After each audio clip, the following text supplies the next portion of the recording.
Welcome to my YouTube channel. आज के lecture में डिस्कस करने जा रहे हैं नीट के प्रीवियस ईयर के मोस्ट इंपॉर्टेंट एमसीक्यूज के बारे में।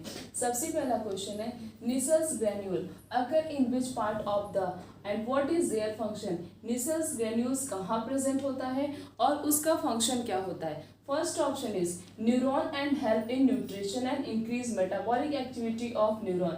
क्या ये न्यूरॉन में प्रेजेंट होता है और क्या न्यूरॉन की मेटाबॉलिक एक्टिविटी को इंक्रीज करता है, क्या ये न्यूरॉन को न्यूट्रिशन प्रोवाइड करता है। दूसरा ऑप्शन दिया है blood and help in nutrition and excretion. क्या ये ब्लड में प्रेजेंट होता है, न्यूट्रिशन और एक्सक्रीशन में हेल्प करता है, या फिर ये सार्कोप्लाज्म में प्रेजेंट होता है जो कॉन्ट्रैक्शन में हेल्प करता है, या फिर ये म्यूकस की सेल में प्रेजेंट होता है, सिक्रीट क्या करता है, म्यूकस करता है। ये जो निसल्स ग्रेन्यूल होता है ये न्यूरॉन का पार्ट होता है। किस में प्रेजेंट होता है, न्यूरॉन में प्रेजेंट होता है। काम क्या होता है, ये न्यूट्रिशन प्रोवाइड करता है। किसको न्यूट्रिशन प्रोवाइड करता है और मेटाबॉलिक एक्टिविटी में हेल्प करता है। किसके, न्यूरॉन के मेटाबॉलिक एक्टिविटी में हेल्प करता है और साथ साथ में उसको न्यूट्रिशन भी प्रोवाइड करता है। So the correct answer is A. Next question is afferent nerve fibres conduct impulse from. ये जो एफरेंट नर्व फाइबर होता है ये कहाँ से कहाँ तक इम्पल्स को कंडक्ट करता है। एक होता है, दो प्रकार के नर्व्स फाइबर प्रेजेंट होते हैं, एक होता है एफरेंट, एक होता है इफरेंट। एफरेंट क्या करता है, मैसेज लेके जाता है, और इफरेंट का काम क्या करता है, इफरेंट जो है मैसेज को लेके आता है। जैसे ब्रेन तक मैसेज गया, उसके बाद जो है अब उसका कोई रिप्लाई तो आएगा, वो मैसेज को क्या करता है, दोबारा लेके आता है। तो एफरेंट नर्व फाइबर क्या करता है, कंडक्ट करता है इम्पल्स को रिसेप्टर टू सीएनएस। मीन्स जैसे रिसेप्टर हैंड हो गया, जैसे हमने किसी गर्म चीज को टच कर लिया तो वो गर्म चीज क्या हो, रिसेप्टर हो गया। हमने अपने हाथ से टच किया, तुरंत हमारे सीएनएस, हमारे सेंट्रल नर्वस सिस्टम तक एफरेंट नर्व फाइबर क्या करेगा, मैसेज लेके जाएगा। तो एफरेंट नर्व फाइबर जो होता है वो रिसेप्टर से सेंट्रल नर्वस सिस्टम तक मैसेज को ट्रांसफर करता है। So the correct answer is A. The next question is non-melanated axon differ from melanated is that they non-melanated nerve fibers जो है वो किस तरीके से melanated axon से अलग है। किस तरीके से non-melanated axon और melanated एक दूसरे से differentiated है। First option is area more excitable. क्या ये दोनों ही बहुत ज्यादा एक्साइटेबल में हेल्प करते हैं, या फिर लैक नोड ऑफ रेनिवर, या फिर इसके पास नोड ऑफ रेनिवर नहीं प्रेजेंट होता है, या फिर are not capable of regeneration. क्या ये रीजनरेशन नहीं कर सकते, या फिर are not associated with Schwann cells, Schwann cells से इनका कोई कनेक्शन नहीं होता है। इसमें किसका पूछा, non myelinated axon differ from myelinated in that they. किस तरीके से non myelinated nerve fibre axon जो है वो किससे अलग है, मेलिनेटेड से अलग है। इसके पास जो है लैक नोड ऑफ रेनिवर, नॉन मेलिनेटेड के पास नोड ऑफ रेनिवर नहीं प्रेजेंट होता है, जबकि मेलिनेटेड के पास प्रेजेंट होता है। तो इस तरीके से नॉन मेलिनेटेड जो है वो मेलिनेटेड एक्सॉन से अलग है। So the correct answer is B. Next question is when the axon membrane is positively charge outside. जैसे ये एक्सॉन की मेम्ब्रेन है, ये पॉजिटिव चार्ज कहाँ पे है, बाहर की तरफ, बाहर की तरफ क्या है, पॉजिटिव चार्ज है। एंड नेगेटिवली चार्ज, और नेगेटिव चार्ज कहाँ पे, इनसाइड, इनसाइड नेगेटिव चार्ज है और बाहर क्या, पॉजिटिव चार्ज है। तो इस टाइप की कंडीशन को क्या बोलते हैं। First option is action potential, second is resting potential, third is active potential and fourth is differentiate potential.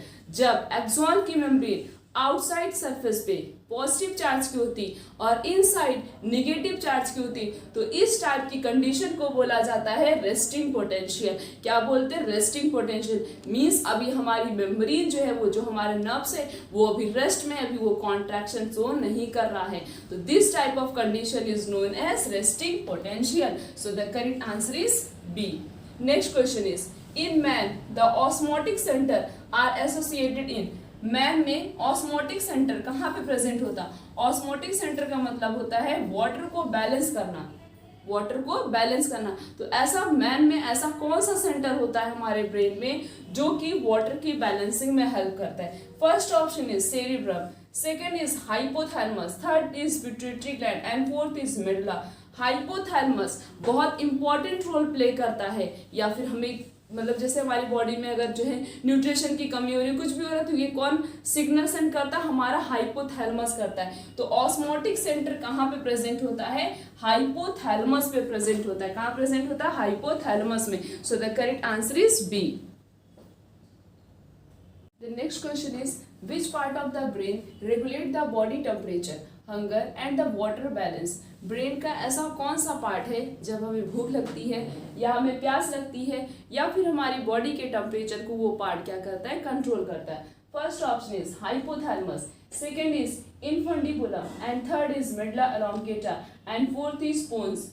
Hypothalamus हमारे ब्रेन का ऐसा पार्ट होता है जो किसको किसको कंट्रोल करता है? टेम्परेचर को, हंगर को, और जो है अगर हमें जो है प्यास लगी है उसमें इन तीनों चीज के बैलेंसिंग में कौन हेल्प करता है? हमारा हाइपोथैलेमस हेल्प करता है। किसका पार्ट होता है हाइपोथैलेमस? हमारे ब्रेन का पार्ट है। So the correct answer is A, that is hypothalamus. Next question is, what the medulla oblongata is damaged, that what happen? अगर मेडुला ऑब्लोंगेटा डैमेज हो गया तब क्या होगा? First option is immediately die, क्या उस पर्सन की तुरंत डेथ हो जाएगी, या फिर डाई आफ्टर फ्यू आवर्स, या फिर कुछ घंटे के बाद उसकी डेथ होगी, या फिर live at 1 hours and after it may die, या तो ये 1 घंटे तक जीवित रहेगा उसके बाद उसकी डेथ होगी, या फिर कोई भी इफेक्ट नहीं पड़ेगा। अगर हमारे मेडुला पे कोई भी मतलब डैमेज हो गया या कुछ भी उस पर हो रहा है, मेडुला का काम क्या है? मेडुला रेस्पिरेशन को कंट्रोल करता है, हमारी हार्ट की एक्टिविटी को कंट्रोल करता है, रेस्पिरेशन को कंट्रोल करता है। मींस बॉडी में जितने भी फंक्शन होते हैं सबको हमारा मेडुला क्या करता है? कंट्रोल करता है। और अगर मेडुला ही रीजन डैमेज हो जाएगा तब क्या होगा? पर्सन की तुरंत डेथ हो जाएगी। तो मीन्स मेडुला के डैमेज होने से क्या होगा? उस पर्सन की इमीडिएटली डेथ हो जाएगी। सो the correct answer is A. Next question is, brain of women differ from that of frog in having. किस तरीके से ह्यूमन का ब्रेन फ्रॉग के ब्रेन से अलग है? मीन्स ऐसी कौन सी चीज प्रेजेंट होती है ह्यूमन ब्रेन में जो कि फ्रॉग के ब्रेन के पास, मीन्स फ्रॉग के ब्रेन में नहीं प्रेजेंट होता है? First option is long olfactory lobes, क्या ह्यूमन की ब्रेन के पास जो है लॉन्ग बहुत ही ज्यादा ऑल्फैक्टरी लोब्स प्रेजेंट होते हैं, या फिर स्मॉल हाइपोथैलेमस, या फिर हाइपोथैलेमस छोटा होता है, या फिर स्मॉल सेरिबुलम प्रेजेंट होता है, या फिर कॉर्पस कैलोसम प्रेजेंट होता है? ह्यूमन ब्रेन के पास क्या प्रेजेंट होता है? कॉर्पस कैलोसम प्रेजेंट होता है, और किसी भी स्पीसीज के पास कॉर्पस कैलोसम नहीं प्रेजेंट होता है। इस तरीके से कॉर्पस कैलोसम की प्रेजेंट की वजह से ह्यूमन का ब्रेन जो होता है वो फ्रॉग के ब्रेन से क्या है? डिफरेंट है। So the correct answer is D. Next question is, which of the following is responsible for control of reflex action? इन सब से कौन सा ऐसा पार्ट है जो कि किसको कंट्रोल करता हो? रिफ्लेक्स एक्शन को कंट्रोल करता हो। फर्स्ट ऑप्शन इज, क्या मोटर न्यूरॉन करता है, या फिर सेंसरी नर्व्स करता है, या फिर हमारा सेंट्रल नर्वस सिस्टम करता है, या फिर सिंपैथेटिक नर्वस सिस्टम करता है? रिफ्लेक्स एक्शन को कौन कंट्रोल करता है? हमारा सीएनएस करता है। मींस हमारा सेंट्रल नर्वस सिस्टम, बॉडी के अंदर जितनी भी रिफ्लेक्स एक्शन होती हैं उन सबको हमारा सेंट्रल नर्वस सिस्टम क्या करता है? कंट्रोल करता है। So the correct answer is C. Next question is, Graves disease is caused due to. Graves disease किसके कॉज की वजह से होता है? First option is hyposecretion of adrenal gland, second option is hypersecretion of adrenal gland, third option is hyposecretion of thyroid gland and fourth option is hypersecretion of thyroid gland। अगर thyroid gland किसी भी चीज का hyper secretion कर रहा है उससे क्या होगा? थायराइड ग्लैंड से थायराइड हार्मोन बनता है। तो मीन्स अगर हाइपर सिक्रीशन होगा थायराइड हार्मोन का थायराइड ग्लैंड से तो उस समय कौन सी डिजीज होती है? Graves disease. कौन सी डिजीज होती है? Graves disease. तो Graves disease is caused due to the hyper secretion of thyroid gland. So the correct answer is D. पहला क्वेश्चन है, in gametogenesis reduction division take place during gametogenesis. Gametogenesis का क्या मतलब होता है? गैमेटोजेनेसिस का मतलब होता है जब गैमेट्स का फॉर्मेशन होता है।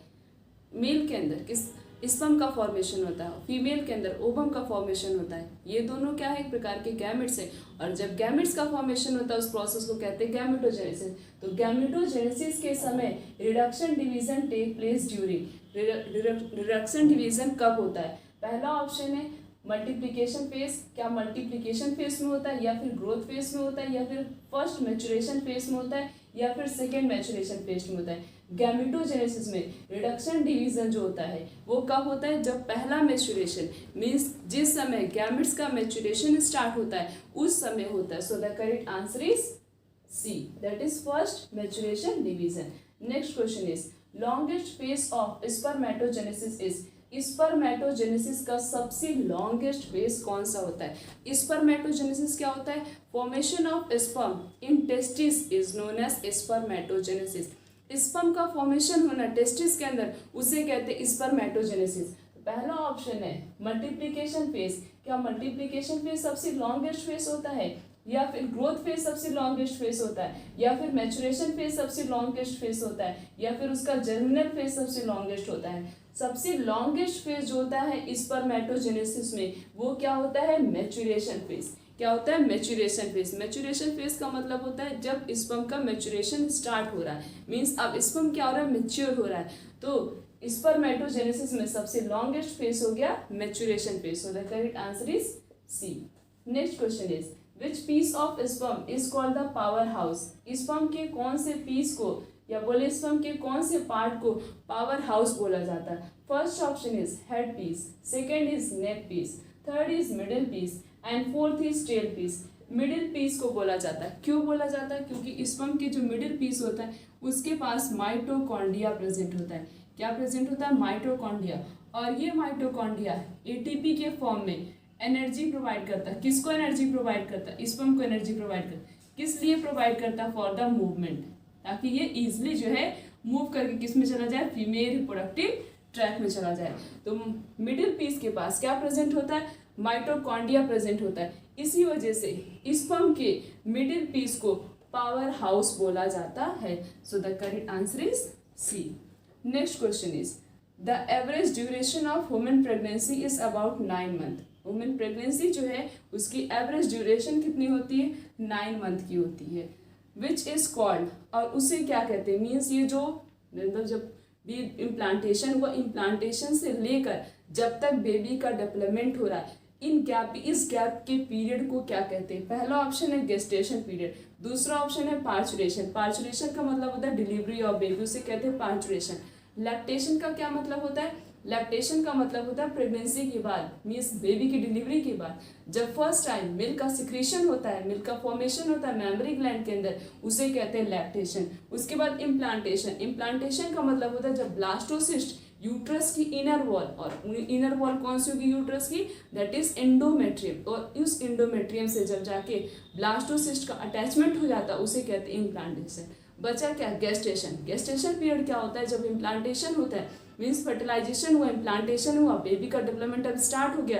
तो यही जो बेबी का डेवलपमेंट स्टार्ट हुआ जब तक कि पूरी तरीके से 9 मंथ, यही जो डेवलप हो रहा है 9 मंथ एवरेज पीरियड में, उसे क्या बोलते हैं, उसे कहते हैं gestation period. So the correct answer is A.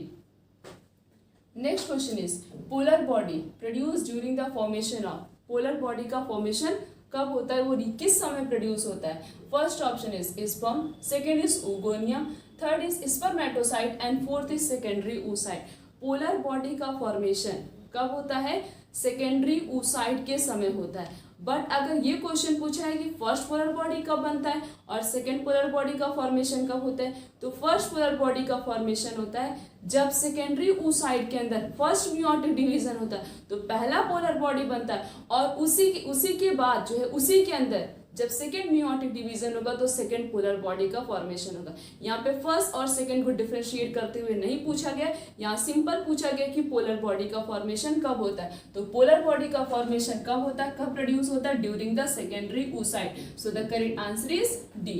Next question is which type of pollination is very rare in flowering plant. किस टाइप का पॉलिनेशन बहुत ही कम होता है, किसके अंदर, फ्लावरिंग प्लांट्स के अंदर। First option is wind pollination, second is insect pollination, third is water pollination and fourth is animal pollination. Flowering plant के अंदर विंड पॉलिनेशन होता है, इंसेक्ट पॉलिनेशन भी होता है और एनिमल की हेल्प से भी पॉलिनेशन होता है। But water pollination flowering plants में बहुत ही रेयर कंडीशन में होता है। So the correct answer is C. Next question is AIDS is due to, AIDS किसकी वजह से होता है, मीन्स एड्स में क्या होता है, एड्स डिजीज किससे होता है, HIV वायरस होता है। और एड्स में क्या होता है, जब ये HIV का वायरस हमारी बॉडी में इंटर करता है तो सबसे पहले हमारे मैक्रोफेज को डैमेज करता है और उसके अंदर अपनी एक मल्टीपल प्रोजेनी बना लेता है, बहुत सारे उसके पैथोजेंस वहाँ बन जाते हैं। उसके बाद हमारी हेल्पर टी लिम्फोसाइट के ऊपर डैमेज करता है, जितनी नई हेल्पर टी लिम्फोसाइट बनती है उन सबको कंटिन्यूअस वो क्या करता है, डिस्ट्रॉय कर देता है। तो AIDS is due to, first option is reduction in number of helper T cell, क्या हेल्पर टी सेल में उसके नंबर्स डिक्रीज हो जाते हैं, या फिर इंटरफेरॉन की कमी हो जाती है, या फिर जो है किलर सेल्स के नंबर डिक्रीज हो जाते हैं, या फिर ऑटो इम्यूनिटी की वजह से ऐसा होता है। एड्स में क्या होता है, कंटिन्यूअस जब पैथोजन हमारी बॉडी को डैमेज करेगा, मीन्स हमारे हेल्पर टी लिम्फोसाइट को डैमेज करेगा, तो इससे क्या होगा, एड्स में हेल्पर टी लिम्फोसाइट के नंबर्स डिक्रीज हो जाएंगे। तो एड्स में क्या होता है, कंटिन्यूअस डैमेज की वजह से हेल्पर टी लिम्फोसाइट जो सेल्स होती हैं वो डैमेज होती है। So the correct answer is A, that is AIDS is due to reduction in number of helper T cells बोले, या हम हेल्पर टी लिम्फोसाइट भी बोल सकते हैं। तो हमने इस पूरे लेक्चर में नीट के प्रीवियस ईयर के मोस्ट इंपॉर्टेंट MCQs के बारे में डिस्कस किया। आने वाले लेक्चर में इस तरीके से और भी बहुत सारे MCQs के बारे में डिस्कस करेंगे। आज के लेक्चर यहीं तक, थैंक यू।